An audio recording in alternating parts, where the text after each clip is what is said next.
अर्जुन ने डायरी के पन्ने पलटने शुरू किए। उसमें उसके पिता ने अपनी पूरी कहानी लिखी थी, एक बिजनेस डील, एक गद्दार दोस्त और एक खतरनाक साजिश। डायरी में एक नाम बार बार आ रहा था, विजय सिंह। अर्जुन को समझते देर नहीं लगी कि विजय सिंह ही उसके पिता की मौत का जिम्मेदार है। लेकिन सवाल यह था कि उसने ऐसा क्यों किया और उसके पिता की मौत से इस विजय सिंह को क्या फायदा हुआ। अर्जुन को यह भी समझ नहीं आ रहा था कि वो इतने सालों से चुप क्यों था। डायरी में विजय सिंह का पता लिखा हुआ था। अर्जुन ने फैसला कर लिया कि वो विजय सिंह से मिलेगा और उससे सारी सच्चाई उगलवाएगा। उसे अपने पिता के कातिल को सजा दिलवानी थी, चाहे इसके लिए उसे कुछ भी क्यों न करना पड़े। अर्जुन अब और इंतजार नहीं कर सकता था। वो तुरंत ही विजय सिंह के बताए पते पर निकल पड़ा। विजय सिंह एक आलीशान कोठी में रहता था। अर्जुन ने हिम्मत जुटाकर दरवाजा खटखटाया। एक नौकर ने दरवाजा खोला।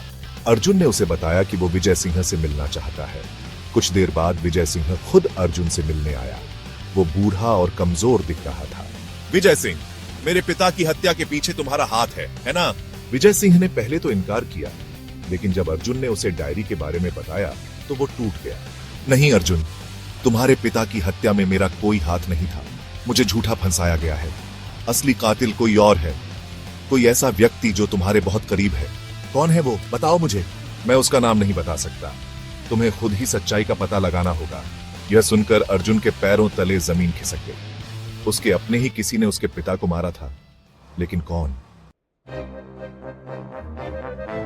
अर्जुन का दिमाग सुन्न हो चुका था। उसे समझ नहीं आ रहा था कि वो क्या करे। विजय सिंह ने उसे एक गुप्त चाबी दी और कहा कि यह चाबी उसके सारे सवालों का जवाब देगी। इस चाबी का क्या करना है? लेकिन विजय सिंह ने कुछ नहीं बताया। उसने बस इतना कहा कि उसे खुद ही समझ आ जाएगा। तुम्हें खुद ही समझ आ जाएगा अर्जुन।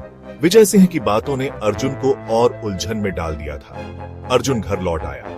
उसके मन में उथल पुथल मची हुई थी। उसे समझ नहीं आ रहा था कि वो किस पर भरोसा करे। विजय सिंह ने उसे जो चाबी दी थी वो किस चीज की थी और उसके पिता की हत्या का असली जिम्मेदार कौन था?